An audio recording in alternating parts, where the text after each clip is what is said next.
Hey guys, welcome to another episode of Cryptic Conversations. I'm your host, Tunes from the Crypt, and we have another very special episode in store today. Today's guest is a woman named Dr. Allison Snowden. She is a distinguished healer, coach, and Master Theta Healing Expert with over 15 years of experience.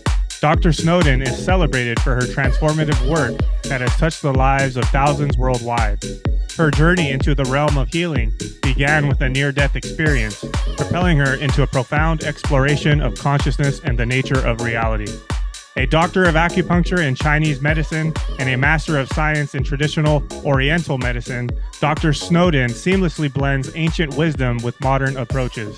She is the visionary founder of the Awakening Institute, offering unique training programs that integrate theta healing, energy medicine, neuroscience, and trauma-informed healing.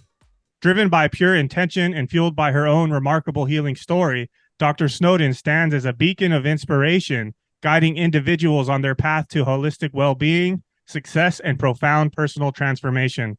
Get ready for an enlightening conversation as we delve into the depths of healing and consciousness. Welcome, Dr. Snowden. Great. Thank you so much. And thank you so much for that beautiful intro. And thank you so much for having me on your show.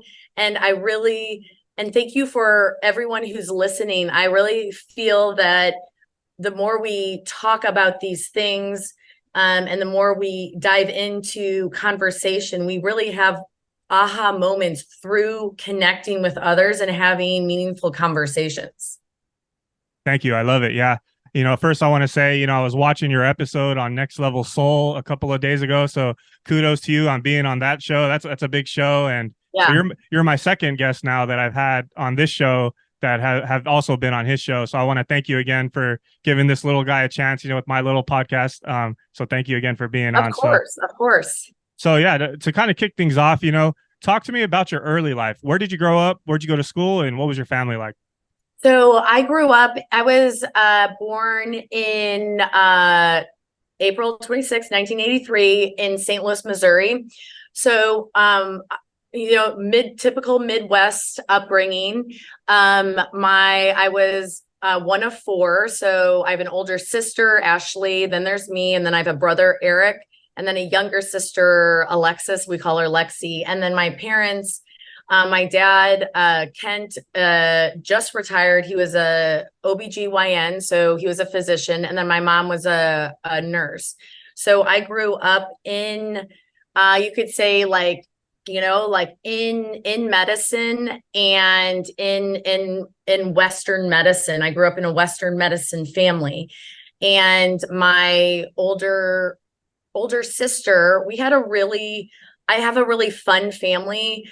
I came from a very loving family, and my sister was diagnosed. One of kind of the first entry points of being a healer was when my older sister was diagnosed when I was 6 with Burkitt's lymphoma, so cancer.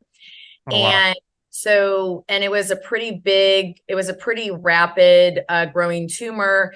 And so kind of everyone's paradigm kind of collapsed, that was when I found out about that she may die. She had a pretty serious illness. And then, we had Christmas in the hospital that year in 89. And so that just kind of was one of those moments where you have those moments in your life where your whole reality or your paradigms just shift. And that was one of them when I was really little. But we made the best out of it. There was a lot of support through her. She survived and she's still alive to this day. But I saw a lot of people die and I saw a lot of suffering, and I didn't know, when we're younger, we don't realize, we think that what we experience is what everyone experiences. And so my normal back then was, I loved seeing my sister in the hospital. I kind of was obsessed with her healing a little bit. That's when I started, feeling that I could help her heal and wanting to help people heal. So, and I just had that in me. I also grew up and I guess my parents, we went to Catholic school, but my parents weren't really religious because they were in medicine. And so they were kind of the cafeteria, like Catholics, but really just loving family. And I grew up also riding horses. So that was kind of my love too. I always loved animals. And I was really shy growing up. I was what you call, a lot of people identify as like an empath. I just felt things. I think I was psychic and very intuitive. And it kind of, I didn't know how to really work with that. I think a lot of the things I work with clients is really helping them harness their gifts and not be run by them, because a lot of people who are intuitive and that may be old souls have access to gifts and intuitive healing aspects to them. But if they didn't grow up with someone teaching them how to understand their energy and to, clear their energy and how to really understand your intuition, it is very confusing, especially growing up in a society that doesn't really recognize that. And especially, with Western medicine, they're kind of like, what, like you can sense something. Mm-hmm. So, and yeah, so that's like the kind of stage of the upbringing. But, I guess seeing all of that suffering when I was younger, and, from the outside, we looked like the picture perfect family. And there was a lot of love in there. And at the same time, there was a lot of suffering. And, I went to a lot of kids' funerals because, back in the late 80s, people weren't surviving childhood cancer. And so death, that became my obsession with death, dying, and what the hell are we doing here? Yeah. And why am I alive? And why do people suffer? Why do some people die when they're young? Why do some people not? Yeah. What's the point of all of this? And what is God?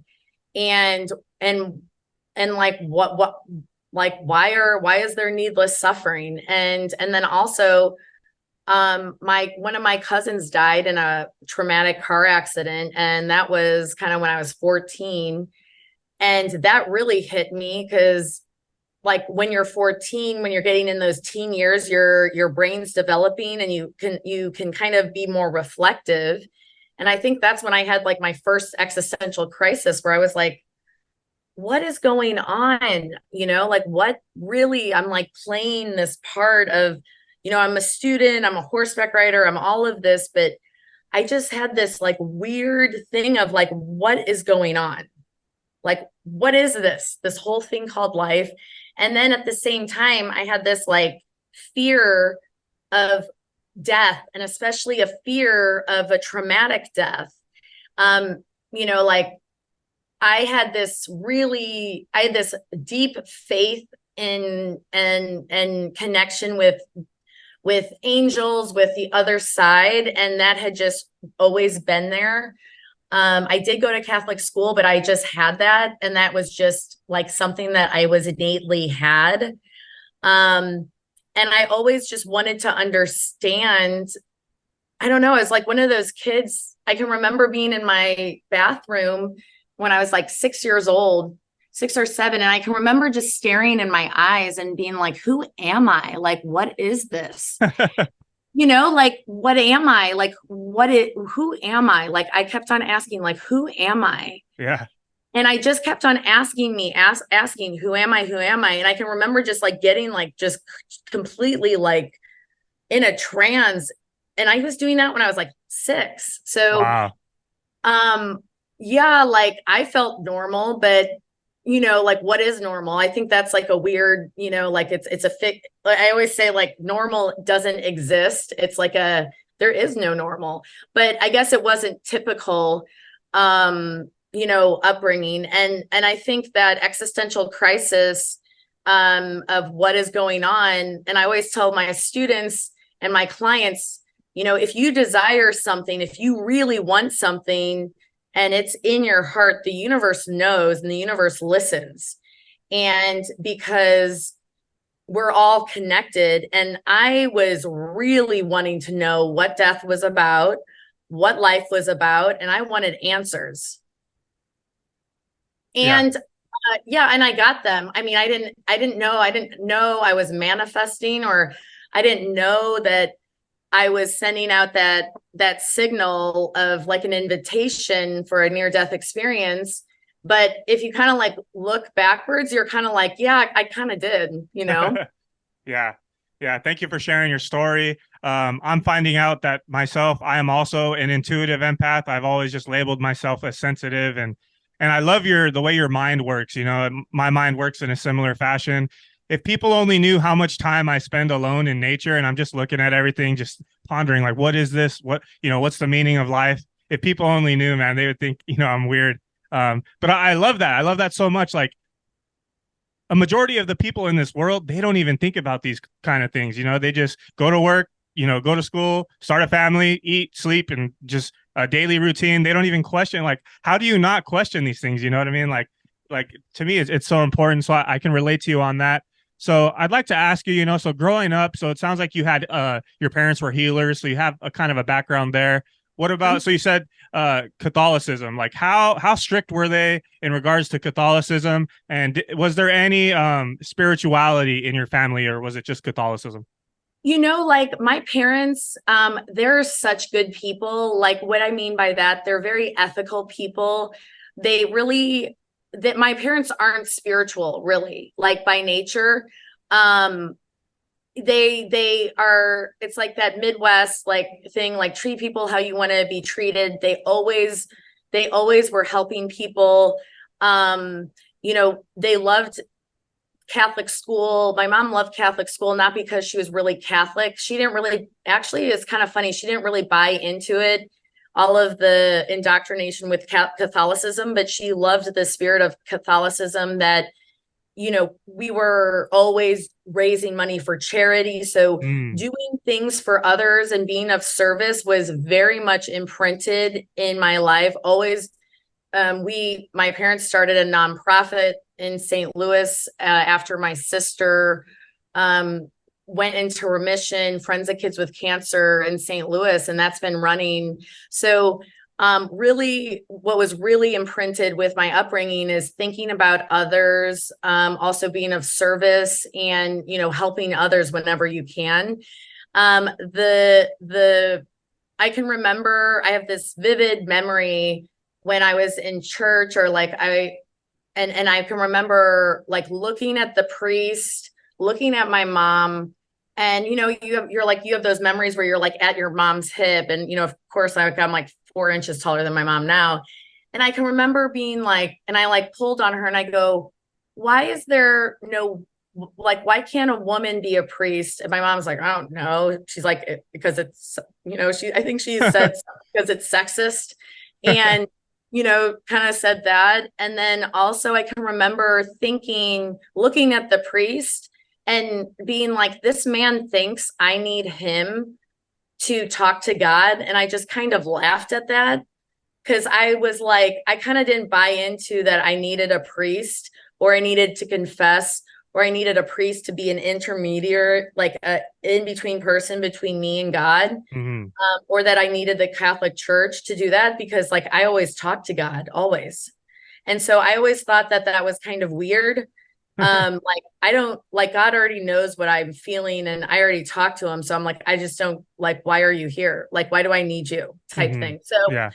that was like, I didn't really buy into that, but I loved, I always like loved thinking about spirituality. And, so like, and my dad grew up Presbyterian, but he kind of was more like, he didn't really have like a faith. He was just more ethical, and was, he was a doctor and just was very logical. So my parents really never thought about like what happens when you die, or, like all of these kind of these things that I would bring up. They were just kind of like, very Midwest, and like, okay, Allison, like stop thinking about that and help out and do the dishes and like help someone else out, you know? Mm-hmm. It's like they were very much like in action, like, well, like, you know, that's great. And it's kind of interesting because I think my consciousness and where I was in, you know, when I was over in my on the other side in my near death experience, I remembered really like why I wanted to be in that family and be with my parents. There's multiple reasons why I was born into that family, but Mm. one of them is that they didn't really care about, you know, all of the stuff that I was obsessed over, and they really like grounded me into like, Mm. you know, be a good person, you know, stop thinking about what life is about and go do your dishes, go clean, you know. It was Yeah. like okay, I'll like get back here, you Uh-huh. know. Okay, so you touched on it for a second there. So before we get into the near death experience, I guess I'd like to ask you, so you touched on it. So you said when you were 14 that your cousin died in a car accident, right? Yeah. So I'd kind of like to ask, so what was your high school years like going into college? And then we can get into I don't know, how old were you when death experience, 15. the death experience? Yeah. Oh, you were 15. Oh, okay. So yeah, so talk about high school, what that was Yeah. like leading up to that. So, I was pretty I mean, I was nerdy. You know, I actually also had a learning disability too, which was it was that was I had like auditory and some dyslexia, and so I had to go to my parents like thought it was the best for me to go to the school to really hone in on that and really help me like heal that or deal with that, which I hated because I was so shy, and so it was slightly traumatic to leave schools and be in a new environment. But that school, it really taught me how to study and what my weaknesses were and what my strengths were and how to really adapt and facilitate my strengths and how to take tests and how to like, you know, survive, like do well in, you know, in school with my learning style. So that was kind of traumatic. Going in and out of school. And then I went into middle school. I went to a private school because my older sister went there. And I just, you know, middle school is just awkward. I think you know, like I had size like 10 feet and I was like, you know, 5'1". I had a very weird puberty experience. I went through a very awkward stage. And then like in ninth grade, I grew like 8 inches Oh, and wow. like, and completely like, you know, my face changed and so that was a little shocking because then I was like, I guess perceived as popular. And that kind of was really internally weird to me Oh, because yeah. I was the same person I was 2 years Yeah. ago. And it was deeply unsettling to me because I think I've always been like an old soul, like, you know, like I'm more than, you know, my physical, but, and so I was very disturbed by that. And one of the ways that I kind of got away with that is I just changed schools. So I went to a public school and I was like, you know, I was like, okay, well, I'll be judged or whatever, you know, prototyped or put into a school or like a group based on, you know, stupid whatever pecking order, you know, type thing of how high school and how kids are. But I was like, whatever, at least it's, you know, it's not in my face. So I did that. I don't know if it was an interesting decision I made. So that was, so 10th grade, I was in 10th grade. So I moved to public school in 10th grade and I was still going through this, existential crisis. You know, I like completely changed and grew and then everyone treated me different. And then, you know, I still in my brain was like, what is life about? And I still had this fear of death. And then I'm, you know, going to school and I'm competing with horses, but I was still praying to like really understand what life is about. And I was actually kind of going through a depression and I don't know why. I would fall asleep crying and just like not understanding, like what this was about. And then also I think I was afraid to lose more of, my family. So I was doing this, and then in the background, like it's my older sister, it was her spring break. So we had all like where we were all going to Cancun, Mexico for her spring break. But in like the 2 months before the spring break, she went in the hospital, and Ash, my older sister, she had cancer and she survived, but she was always in and out of the hospital. And because she had an autoimmune disorder that was undiagnosed. And so, and I always like to say with that is like, people are very judgmental of people. I think I also was really shocked by people in general, because my older sister she didn't look sick. I mean, she had hair, so she wasn't bald like she was. But I really observed a lot of people judging my sister for being sick. And that just baffled me. Like, I just never got it. I could see the judgment with her friends and her teachers and even, like adults. And I was intuitive, so I could read people. And I just didn't understand why it was so hard to have compassion for someone. And, they thought that she was faking it, and she wasn't. The doctors weren't smart enough yet to diagnose her. And so I think that really had an impact on me too. Because, people, I don't know why it's hard for a lot of people just to have compassion, probably because they never received it, but that had a deep impact on me. And so she was finally diagnosed, and they were like, do not go to Mexico because their hospital systems are atrocious. And if you get hurt or sick, like she had such a bad immune system that's putting her like in a vulnerable, compromised position. Mm-hmm. So my mom decided that we were going to go because we bought everything. And so it was like the fourth night we were there. It was kind of a weird trip because I had many different little flashes of death before my real flash with death. Like when we arrived in Mexico, like we almost got in a huge car accident with a taxi.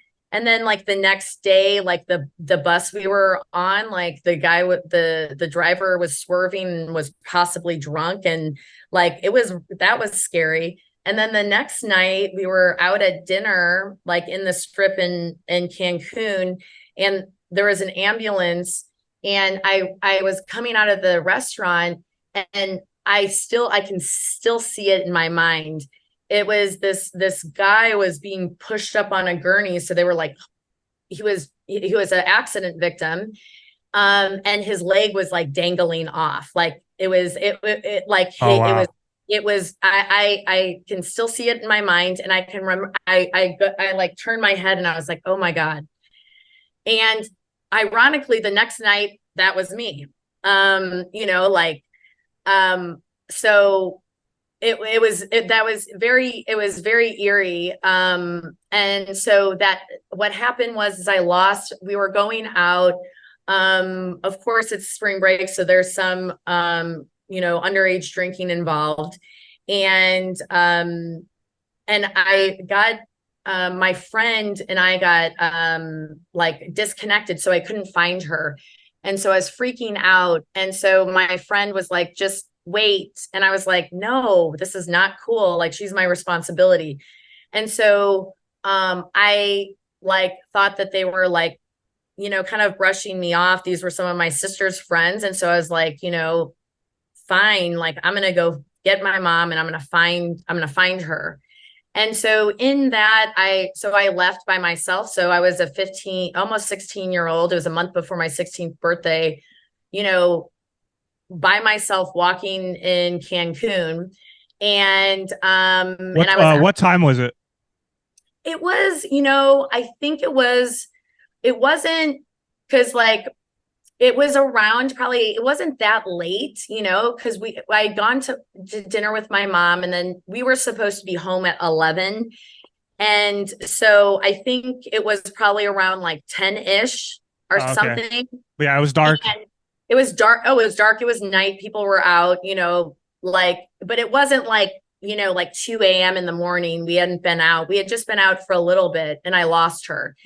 And so I was really upset. And so I just took off by myself. Probably not the best decision, but I went, and then I was being followed by some guys, for like some non-American. So so that was, I can remember, most girls have a girl alarm in them if they sense like feeling danger or like I'm not safe.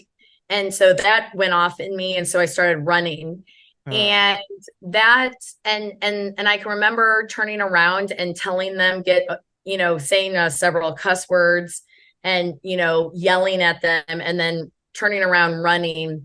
And then I went to go cross the street, and then I had a blank in consciousness. So how many guys were there, do you think?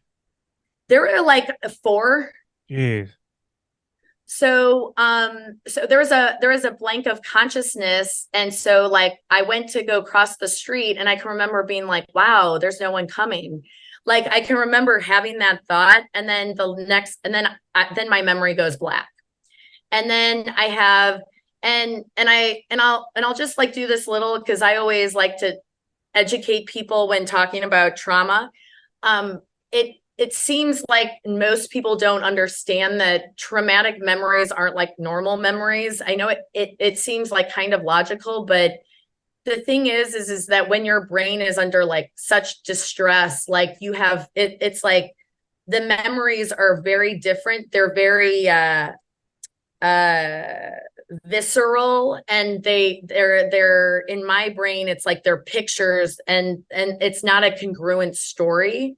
So like there was many black, like where it just like lights went out, and then I was then I would feel something, and then lights would, so the first, when I was out of consciousness, what happened is then I woke up, and I was like, what is going on? Where am I? And I was being assaulted. And I couldn't move my arms and legs. And then I started really freaking out and started fighting for my life. And then I just then blacked out again, or like lost consciousness. And then I was out of my body. So there's like there's many black spaces. And so, I have a very vivid memory of what was happening. So this physical body was just like lifeless. And I had somewhere in the middle of the mix, I was run over, by like a motor vehicle, either a car or a motorcycle. But it was something that they said by how hurt I was. It was probably, they were going like probably about 60 miles per hour, because like my bones were so crushed that like it was that strong of an impact.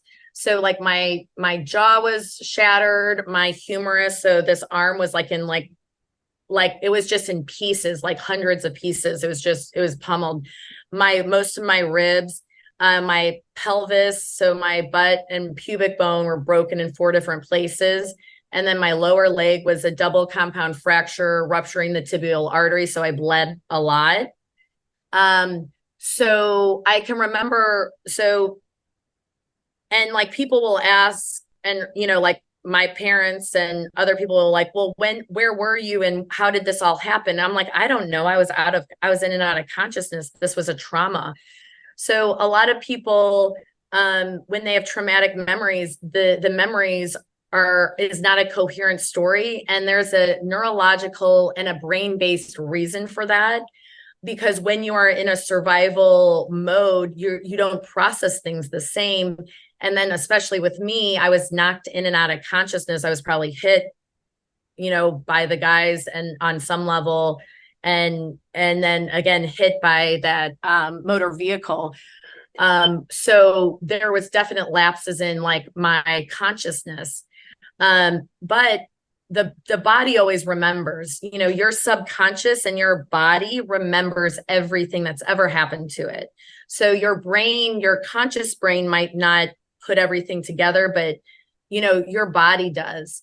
And so I was looking like at my body on the ground, and I was like, oh wow, I'm dead. And then I kind of disengaged from the drama, like the scene below me, because I was in this unconditional love. So I was in this plane of consciousness where I was pure energy, pure spirit, and everything made sense. And all of these I call it re-remembering.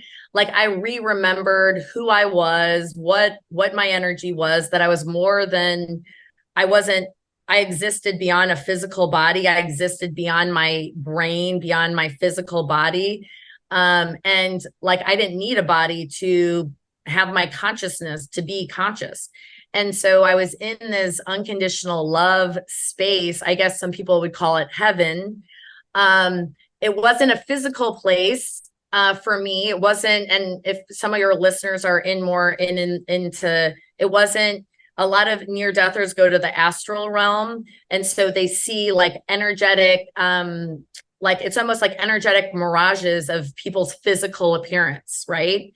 I didn't go there. I went like to a different spot. So I didn't see anyone's astral body. I wasn't in my astral body. I was just a pure energy, pure consciousness.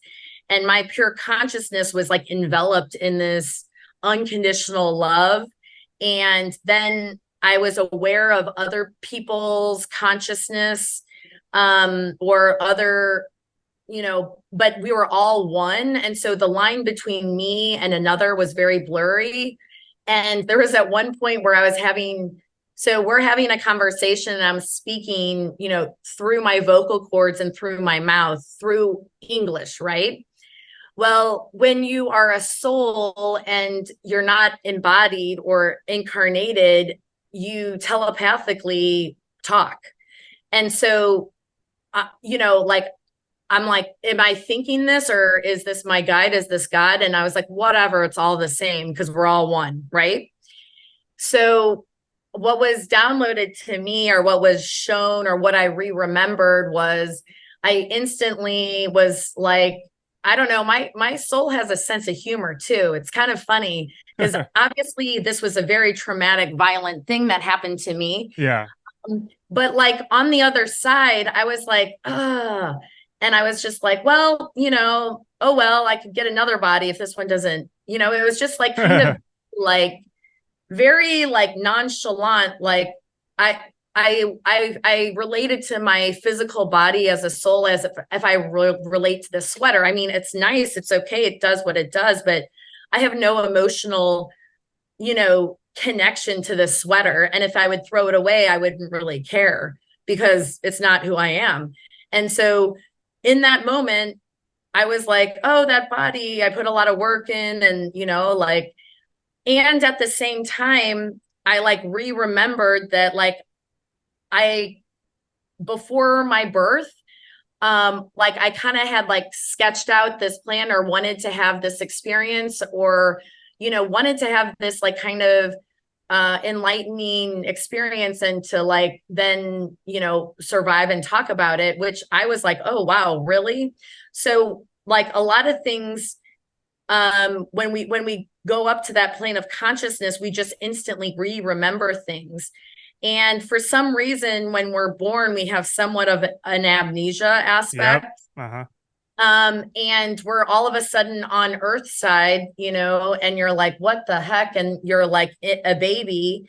And what I found out also is that, that's kind of traumatic for, especially if you're an old soul, to, be a baby, because you're very vulnerable, you're very dependent, and you can't talk, you can't communicate.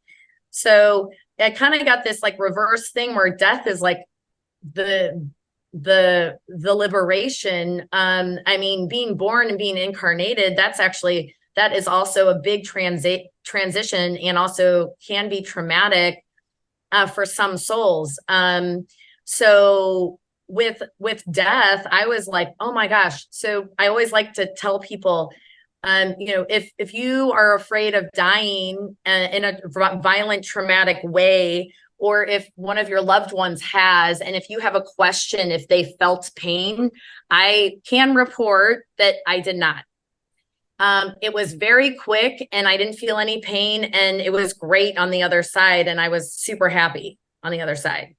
So I think when my cousin died when I was 14, I needlessly suffered because I was like, oh my gosh, my cousin because his car flipped and then went under a ravine, and no one found him for 3 days, even though he probably died pretty instantly because he broke his neck and crushed his sternum. But me as a 14-year-old thinking about him dying, for some reason, I just felt so awful or was scared or felt so bad for him that he died by himself, and in such a traumatic way. And there was no closure. There was no family around. And so violent and traumatic deaths, I think, land differently, to the surviving family or loved ones, because all the deaths before I'd been exposed to, it had been cancer, and it was like a long time, or they knew it was going to happen. And so people could prepare and people could say their last words to that person. But like with a traumatic death, like one day they're there and one day they're not, it's very shocking. And so I think I needlessly suffered because I can remember crying for my cousin, being like, he was by himself. But it was really, what it was? It was really my own fear of, being by myself and dying by myself. And to be honest, we all die by ourselves, right? Yes. Yep. Even if we have family around, guys, that is a journey, and that is a very sacred journey with you and you and your belief systems, or you and your relationship with, the other side, or consciousness, or God, whatever name you want to put towards it. And like, you have to face yourself and face, like, it's a very interesting thing. Like, life is so interesting because we're so connected, but there is this sacredness of your own inner relationship and your own inner journey within you. And that journey to the other side, leaving, physically dying, and your consciousness leaving, and you reviewing. So like, after you die, I also like to tell people or share the secret that everything in the universe is recorded.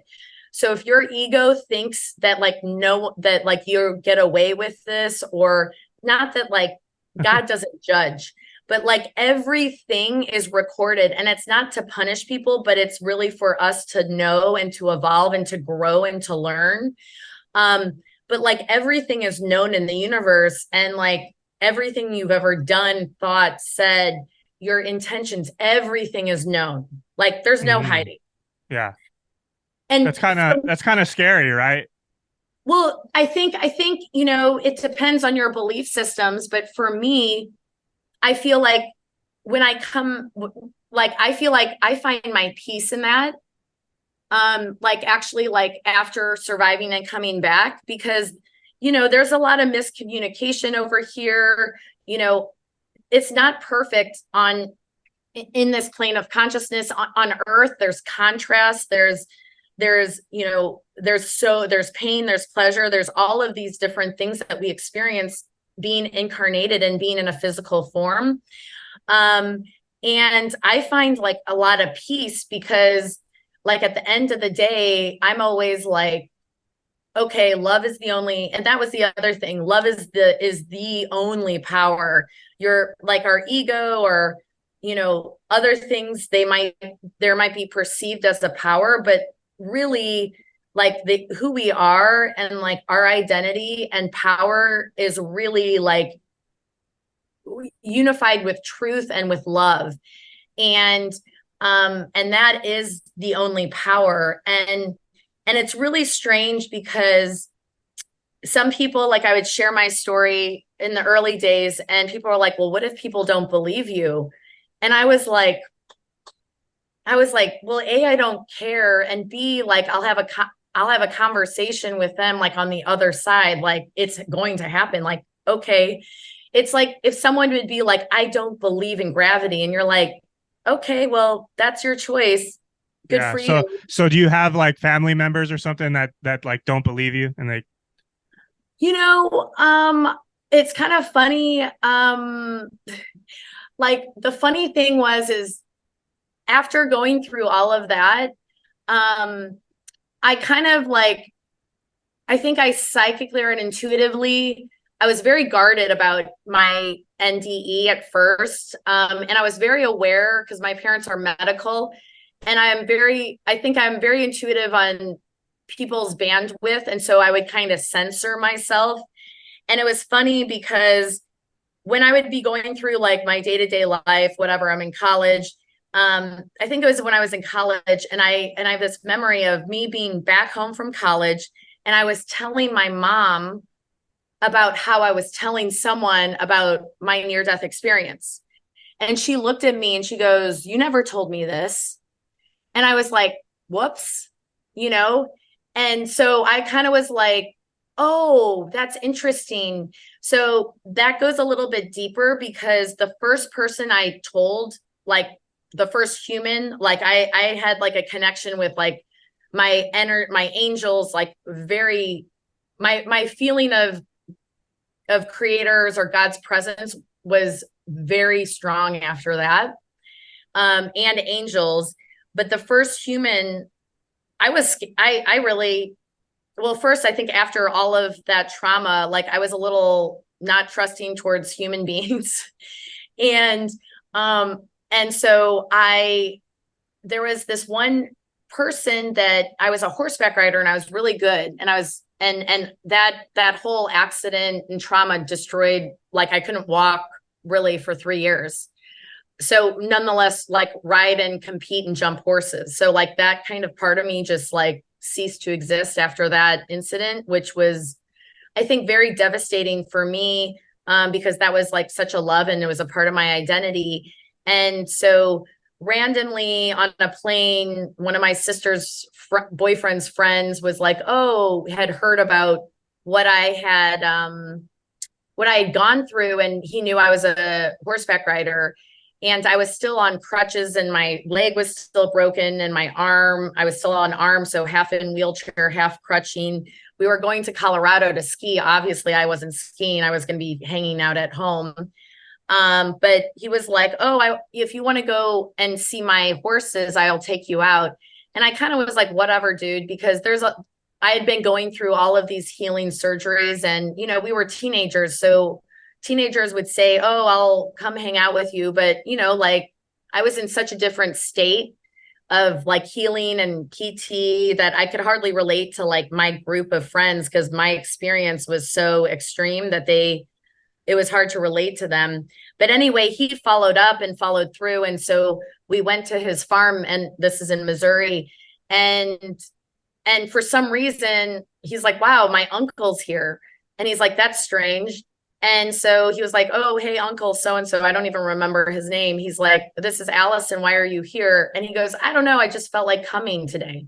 And I was like, oh, and he's like, Allison, I'm going to go get the horses. You just sit here. And so I was sitting there and this guy was just sitting there. We were sitting in silence. And all of a sudden I just started like I died and I was out of my body and I was in this field of unconditional love. And then I remembered I had past lives and I was reincarnated. And then all of this stuff became, you know, and my conscious brain, my ego was like, shut up. Like, it was like, stop talking, Allison, stop talking. And I could not stop talking. And it was like, spirit was like moving through me because I was so scared to tell people that they would think I was like, you know, this was 99. So like the internet wasn't as big. I don't know if YouTube was even existed, but like I couldn't Google it. Right. And so I was just like, what just happened to me? And like my parents are already sending me to a psychiatrist and a psychologist. Like I was like, I'm not telling them that I feel angels or see angels. I know doctors, like I'm not gonna do that. Like I'm smart enough not to disclose that. And so I think that was like spirit just like pushing me through, like, you can say this. And so I said that, and I was like, oh my God, like, I'm like, what did I just do? What did I just say? He's going to think I'm crazy. And he was like, he looked at me, he goes, oh, I had a similar experience. Oh, wow. Yeah. So he's like, oh, I was like 27, 25. I forgot. He's like, I died too. And he goes, well, mine was a little bit different. He was like, he had more of a choice. He was like, you can either go or like stay here or go back. And like, I felt like I had a choice, but I already felt like I had already chosen the choice, like before I was born. So like, it wasn't that I couldn't stay, like if I really wanted to, but like the choice and the decision had been already signed, sealed, delivered, like, and so like I had already chosen to go back. So, and there's also some feelings of, also another thing that might be interesting to your audience is, like I was very aware, like, even though I wasn't like I really didn't care what was happening on like the earth, like, or what was happening with my body, or like really like the logistics of it. Like there's some near deathers that they were like, oh, like the nurses, the nurse that was helping me, she had blonde and then she did this and then she was thinking this. And I'm like, wow, like I was like, totally like, I'm enjoying this place up here. Like it was down there and I was aware, but it wasn't like, most of my attention and my awareness was in that loving plane and kind of all of the downloads. But I can remember like one of the paramedics, like I did feel like his compassion for me, and it was very profound. And I can remember being like, wow, I was like, what an amazing, like I felt his concern and his sadness for me. And it really, so whenever, how I translate that is like, whenever I see an accident or that type of thing, I always just like send so much love and like wrap, everyone in that just with love. Cause I know if they're in that transitional state, they can feel it. Yeah. So your story is kind of reminding me of a quote. There's a quote that I like, and it's, your mess is your message. So you kind of touched on it for a second there. So you believe that like you chose this life, you chose this story, like it was all written already for you. So do you believe in destiny, or do we have free will, or like are our lives already written for us? And also I'd like to ask you, so with everything you went through in that experience and all of this new knowledge, what kind of lessons would you like to share with the audience? Like, what can they do with this information? Yeah. So I love those questions. Like, it's awesome. Like, so I believe in like multiple realities. I believe in consciousness is the only true reality. I believe that your state of consciousness and also does have a vibrational, does guide like what you're attracted to, what you create, where you're at. I feel like your soul level and your soul lessons. I believe every single human being and everything is here for a purpose. I believe that people and humanity are at various stages of spiritual development or consciousness, awakeness, intentional creation. And as you progress along in awakening up to your true self, to your true identity, to who you are, then you can create more consciously. So I think it's a mix of it. When you're on this, when you're in your body, it makes sense when you're in that aerial view of your life and you're removed from it. But like this reality, like the thing that is really interesting to me is that someone said like, oh, well, what if someone doesn't believe you? And I was like, I mean, for me, I was like, belief and knowing are two different things, you know, like there, a belief, like someone can believe me, but they don't know because they don't have the knowing yet. You know, they, in this lifetime, they haven't crossed over. So they're believing me because on some level, maybe on a vibrational level, when I feel or when someone says something, it lands on me and it moves through my consciousness. And I kind of feel like I have a truth meter a little bit. And so when something is true, like I feel it electrify like all of my cells. And I really do feel like we have that.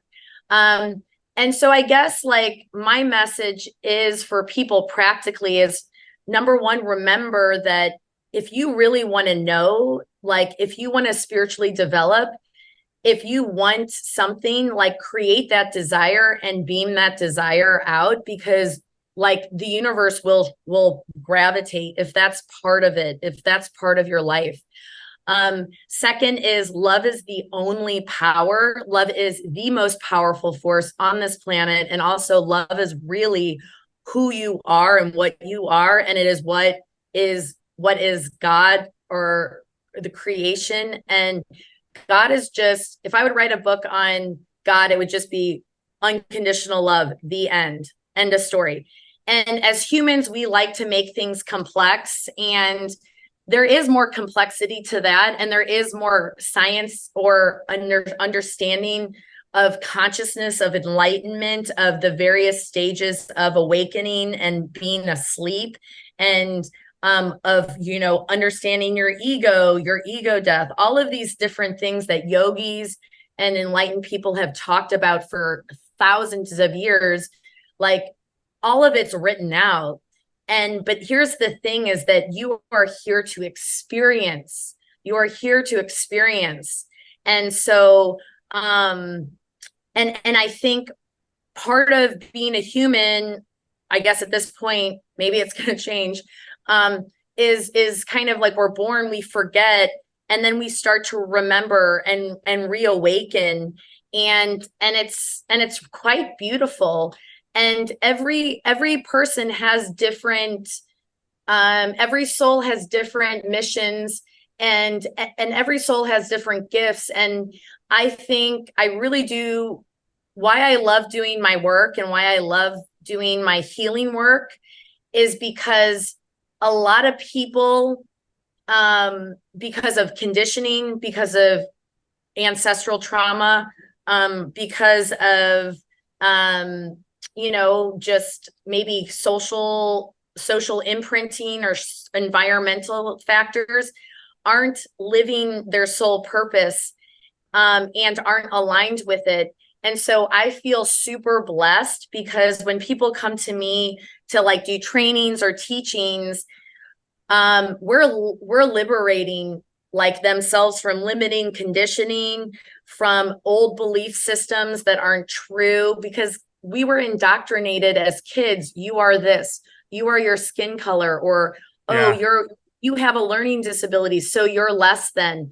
No one told me that, but I was removed from school. And so as little kids, our subconscious, we get wounded by society, by this, you are this. And then also as little human beings, as kids, we're so vulnerable and dependent on our parents and on certain people to meet our needs. And we are just developing and we can't really communicate and articulate, and our brain isn't developed. And so a lot of our core wounds happen when we're little, and they're not true. So what do I mean by that? So what do I mean by that is a lot of adults I see, including myself, I am just in the mix with everyone else, you know, get wounded or have these core wounds that we really leech on and create this identity around.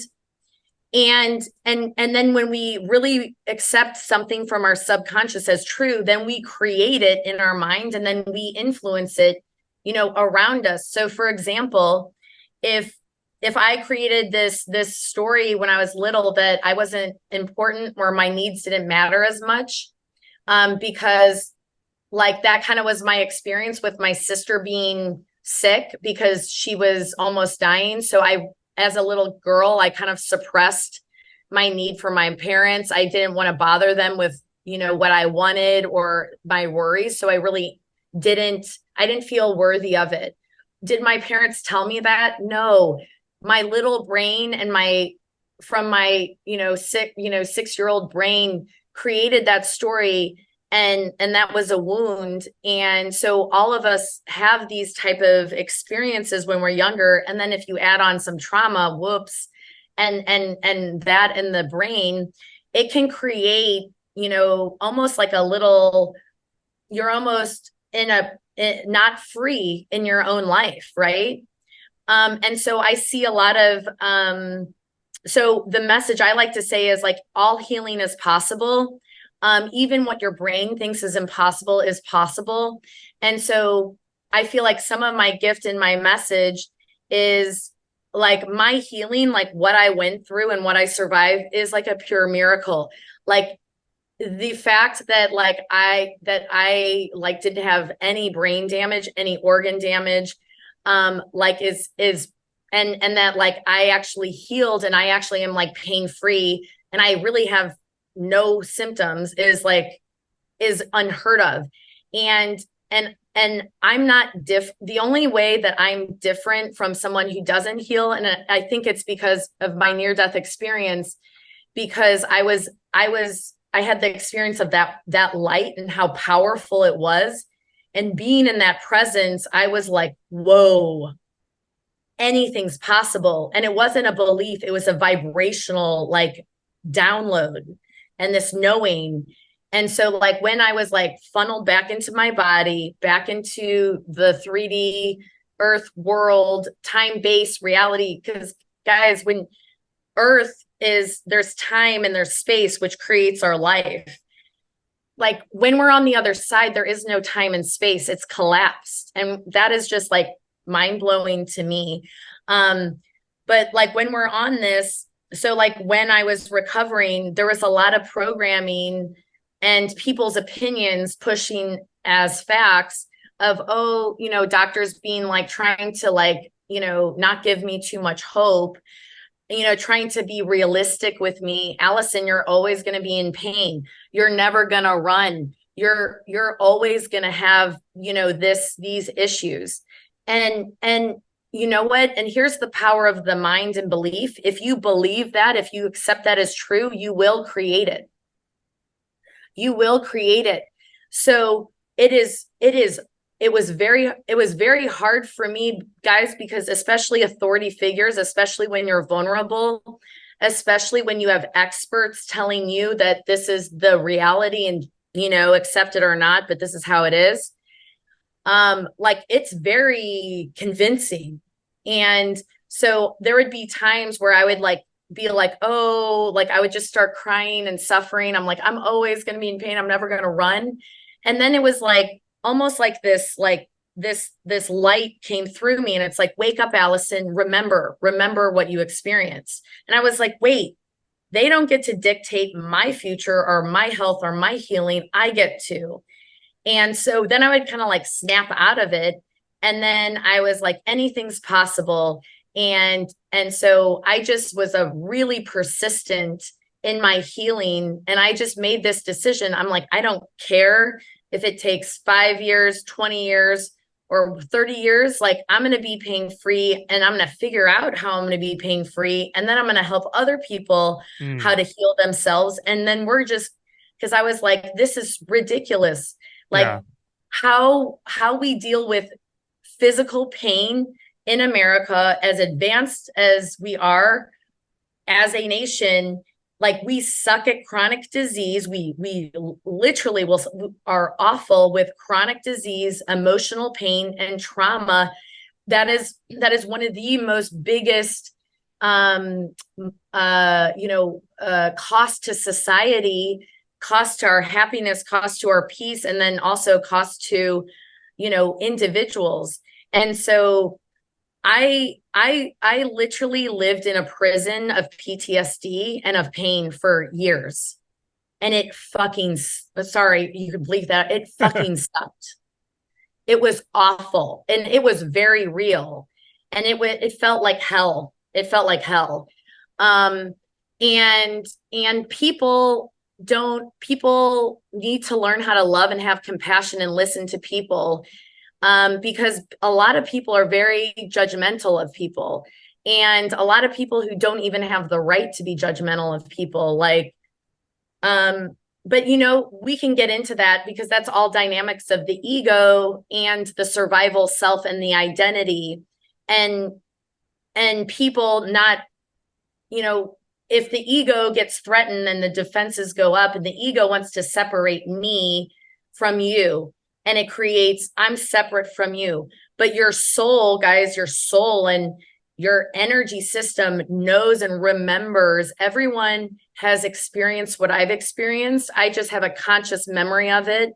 And so when I'm talking about this, if the listeners tap in energetically to what I'm saying, your cells will you're on a vibrational level, there's going to be a faint understanding or a knowing or a feeling of homeness of what I'm talking about.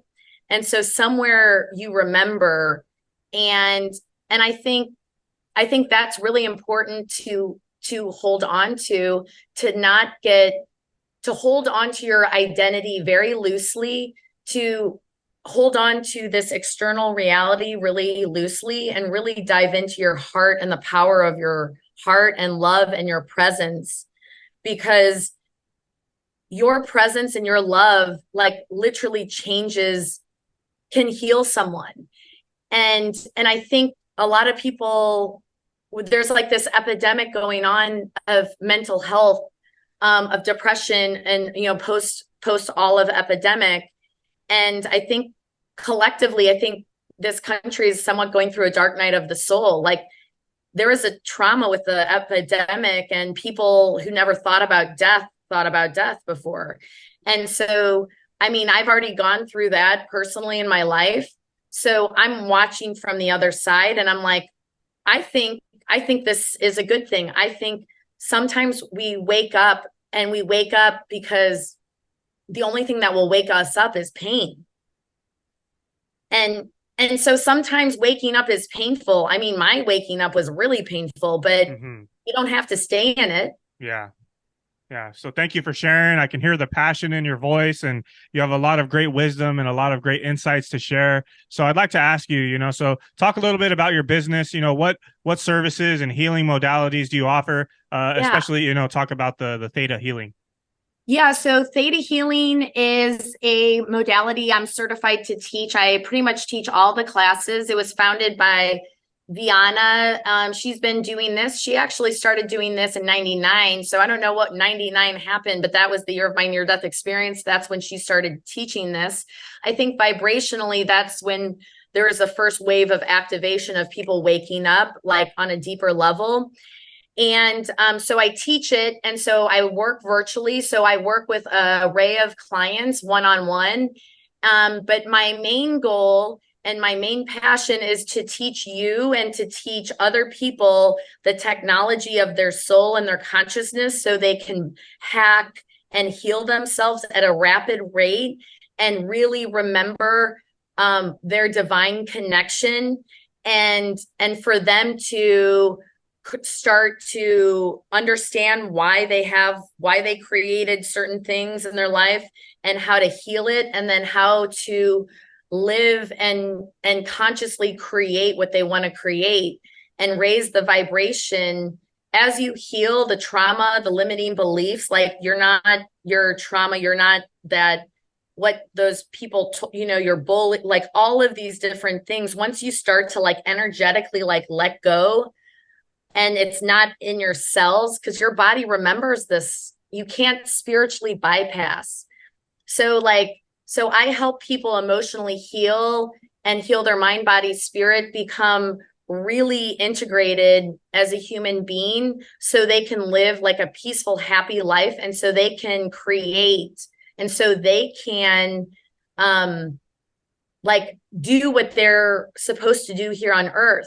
Because if you think about it, if people are in depression, hurt, and in pain, can they really, and maybe that is a part of them getting into their life purpose. I know it was for me as a healer to get hurt. That was part of my initiation.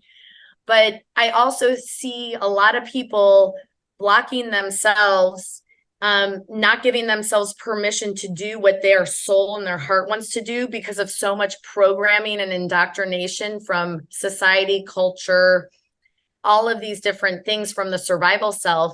And so I really feel like people come through my programs because they're healers. They want to learn how to heal better. They want to feel freer, happier, and like what they're doing is not working. And also for people just to wake up and just to become more aligned. So with Theta Healing, there's like a whole curriculum of classes. So I think I teach like 20 classes. But I do them virtually and in person. And so the first 4 classes are on the weekends on Zoom. And so it's very accessible for anyone. And anyone, if you feel called, can connect to me. And if we have space, you can, and if I feel like it's a good fit, you can join. And it's just a really great way to heal yourself and to get in alignment to what you're supposed to do here on earth. And so in the process, people, when you heal, like good things happen. So like we have a lot of people whose pain goes away. All of my pain went away. Old relationships, a lot of our trauma gets manifested in our dynamics with people. So with romantic partners, with friends, and like how we feel about that. So those get transmuted. We have beliefs about every aspect of our life, and we have a self-concept about every aspect of our life. And most of this is unconscious. So this technique brings the unconscious conscious in a fun way. And then I teach people how to do it so they don't need me. So instead of them being like, oh, I have an issue, I'm going to make an appointment with Dr. Allison, which I love doing. And I have a mentor and a healer too, but I love it. Like, I think my most favorite thing that I get so proud of is when I'm witnessing my students, when they're in the training and they're just healing themselves and healing someone else, and they really own it. And it just is like, it is the coolest thing to experience, to see that in their life, in their body. And then the other experience that I hope everyone gets to experience is when you heal or really release something really heavy that you used to identify with, like you can see it in their eyes, in their energy. And it is so cool how powerful we are and how powerful our presence is to people. It literally, like we can really shift people's lives. And my feeling is that, most of like a lot of us with like like we've been trying to fix, the world, like, and I really feel like this is a time where we go inward, we shift, we heal the war within, we heal ourselves, we realign.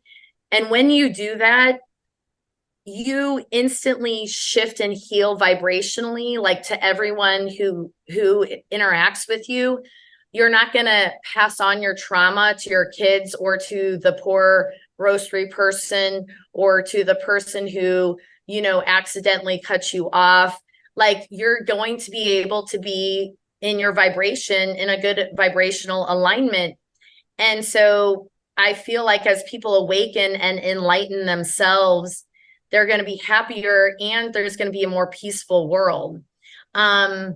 So that's kind of like my feeling, or my vision right now is just to really help people heal themselves and to remind them of that, like, everyone who's listening to this, like, you are not your body, you're not your mind, you're not what happened to you. You're in a body, you have a mind, you have all this, but it's not who you are. And you have this light and you have this consciousness, and there's no one like you in the universe. And every person is so important, and every person's healing is so important. And I feel like people really need to hear that these days, because I think we're so interconnected with each other that sometimes, like, there's that paradox of this age where we're so connected, like virtually, on the internet and like through all social media, but we have an epidemic of disconnection. So let's all get reconnected. So I have it on Zoom. It's drsnowden.com. And then that links, I think, to the Awakening Institute. And then I'm on Instagram, Dr. Allison Snowden. And then I'm going to try to get on YouTube, because Spirit's been like, you need to do more videos. And I'm like, I don't know when this is going to happen, but it's going to happen. It always does, right? Yeah. I think something to touch on, it was very important what you mentioned there, is that it really goes to show that we are a collective, so as we all heal ourselves, we heal our friends, we heal our family, and it just branches out, and like you said, we're always so caught up in wanting to change the world, right? Well, how about instead of changing the world, let's change ourselves first. What does it say? Think local, act global. So let's change ourselves, heal ourselves, and then it just branches out, and we can change this world for the better as we all, hold ourselves accountable, and stop playing victim, everybody has a hard life, some more than others, so you have to hold yourself accountable and take charge on healing yourself. So I really love that. I'd like to tell you too that I've been on my healing journey the past couple of years. It started by me. First, I got sober. I had been drinking alcohol. Amazing. I had been drinking alcohol since a teenager, and I was just a party guy, throughout my 20s. And so first I got sober. Then I saw a couple of hypnotherapists, and that really, changed my mindset. And then that led me to ayahuasca, and I took ayahuasca. And when I came back from ayahuasca, man, like, I'm a different person now. And like I remember, like, actually leading up to ayahuasca, I gained a lot of weight. Like, I was harboring all these negative emotions in my gut. And so in the ayahuasca experience, you purge. And I remember, dude, I threw up so much and I lost weight, and I just felt lighter. Like, my heart felt lighter, And when I came home, I even saw my dad started to look. My dad passed his trauma to me, I think, and I started looking at my dad like he looked lighter. He looked lighter. He looked like he was healed by me healing myself. Oh, yeah. And here's the thing. And here's the funny thing is, like, always having compassion for yourself. We can't shame each other.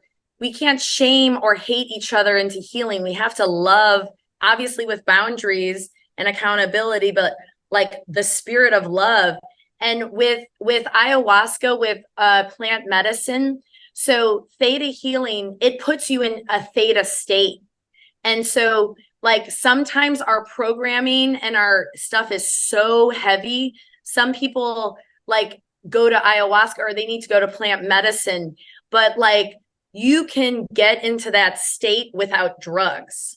But it's a lot of times an entry point, and it's a necessary entry point to open up to, like, because you literally had the experience of it, like, you not being that.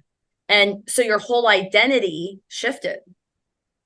And then you're like, what? And then being more conscious, then that just fuels more consciousness, more awareness. Awareness feeds more awareness. Healing, like, multiplies in that. Yeah. And also, and that's so amazing you experienced that with your dad, because in Theta Healing, we do a lot of ancestral healing and the DNA level. And so literally, like, you can feel, there was one point when I was doing healing, I felt my grandma's trauma, and I, like, released it and healed it. She's on the other side, but, like, this work we need to do, the emotional work is a part of it. And I think the ego, a lot of times our ego is like, I don't want to look at that. I don't, know like the power is out there, but then you do like a 360, you're like, no, the power is in here. Everything is within me. And once I shift and heal, the world changes. Isn't that crazy how like your perception of everything changed and you're like, did it change? I changed. Yeah. Uh-huh. And also I want to share, because I feel like this hasn't been said this much, and I wish I would have said it on Alex's podcast, but we need to start thinking good thoughts about humanity. We need to start looking at humanity and expecting and planning and looking at what would an evolved society look like, because this kind of doomsday and like humanity's awful and people are awful, like don't perpetuate that shit. Yeah. And it's like, if you come with that belief system that people are awful human beings, like it's kind of interesting. Then the next day, put on the feeling and the belief and really convince yourself everyone's amazing. Everyone treats me with love. Guys, people are vibrational beings. People respond to that. And so it's really interesting how we are so influenced by our environment, but you are more powerful than the environment. Mm-hmm. And once you really align to you, then, and you stop being a victim of your environment, of other people, and you turn on your light, then like the world starts to kind of flow with you. Right. Yeah. Yeah. I love that so much. Yeah. After after ayahuasca, like I said, I'm just a different person now. And even the little things, like, I know it's not much, but it's something, like even the little things, like, I don't know, it's been a handful of times now where I see a homeless guy, and if I have a little extra food, like, it's been a handful of times now. Or I even reached out to a homeless guy over here and just went and asked him, like, hey man, can I buy you a meal? Like, just help people out, like we can raise the frequency. You know what I mean? I see this guy on the sidewalk. He's always on the sidewalk. Everybody drives past him. No one reaches out to help him. And I was like, man, this poor guy, like, so I went and bought him a meal, and it makes me feel so much better, like, just, being there to help these people. Well, and also it's like that. And it's also like, and even like also the power of your thoughts, like, and with some of my clients who come from a lot of harsh circumstances, a lot of times they internalize and they're mean to themselves. And I'm like, can we just do a ceasefire of like nonviolence within you? Like, just don't beat yourself up. And so it's like, like just, and it's also just like loving yourself, and then also sending love to someone, even if you can't do that for them, like just sending them like, gosh, I just really just, I see that homeless man, like I just am wrapping him up with like love. Yeah. And I see him healing and like all of this stuff. So like with all of my clients and students, like I get like a picture of their like highest timeline, because we have different timelines. So when you heal something, your whole destiny and future bends to a different reality. And so you make a different choice, it bends. It's not set, it's bending. There's parallel universes, and that's a good thing. And so like life can change really in amazing ways. And the more you heal and the more you release those regrets, those resentments, the pain, those heavy energies, then like the more fun life is, and the more compassion. I think the more I've healed, the more compassion I have towards my past, like wounded self. Oh yeah. Too wounded. Like if someone's mean to me and like mean to me on the street or something, which doesn't really happen, very much. But if someone has a bad day, like I'm not like, oh my God, it's me, or why me? I'm like, oh my gosh, I've been in that state before, and just sending them love and like, like that shifts that has such a profound impact. And I think it's really interesting. Like, I think sometimes, people, I guess with social media, people can talk about like global politics, but I always am bringing it home. Like, where's the war where's the war in your microcosm? I mean, I was at war with myself for a long time because I had such trauma and pain. I was just inflicting it on myself and I didn't know how to heal. And so it's like, instead of like judging yourself or judging others, I always am asking, well, I go, how can I help heal this situation? Or how can I feel empowered in this situation? Because there's something here for me to learn or grow. And when you do that, then you automatically become a non-victim because you're a participant and you're going to learn and grow and you're going to get something really fucking cool. And you're going to get some wisdom and you're going to actually like really help someone. And your soul loves that, because like what I feel like you're saying when you were saying that, because like when you realize like that, like when you're on the other side, you realize there's this illusion of separation between your soul and my soul. Yeah. Like my ego is like, I'm separate from him. Yep. What I do to you doesn't matter. That's what the ego says, or I'm justified and that's the ego. That's the false identity. But like when you are in line with your soul and you're in your heart and you're in your soul, you realize like, hey, that person from a spiritual level, energetic level, that is me. Like, yeah. I feel like every human being is like God broken in little sparks of God, yep. Walking around forgetting they are this amazing love. Mm-hmm. It's like a spell. And so if we can just remember a little bit at a time, soon that becomes bigger. And then it's soon, it's like with you, it's completely changed your life. Yeah. Yeah. I love it. Like I said, I can hear the passion in your voice. It's already been over an hour. So, kind of closing it out, so looking ahead, what are your goals and aspirations for the future and the Awakening Institute? So my goals and aspirations is just to really highly train healers and then also spiritual seekers, because I feel like this is a new era of soul technology, and theta healing is one of them. Also combining the wisdom of science, of neuroscience and brain science, of how, because a lot of why we don't heal is because of trauma and the survival self in the brain and all of this ancient evolutionary thing of the human being that we're living in. So I combine those two, and my desire is just to train as many people to train as many people that want to be trained in a really high quality, loving, supporting environment. And my vision is these people, when they're trained, like it shifts them, and then it shifts their relationships, it shifts their communities. And it's just this vibration of healing energy that we're like unleashing on the world. It's pretty much. I love That's what I want. I love it. So the listeners, be sure to reach out to Allison and schedule a consultation and follow her on social media. So yeah, kind of closing it out, can you send the listeners a final message of love and healing? Yeah, I just want to share that, whatever you're going through, like it can be healed and it can be shifted. And if your brain is saying no, I have like a backlog of where I have been a hot mess. I've been horribly traumatized, dead, almost dead, everything in between. And that's not permanent.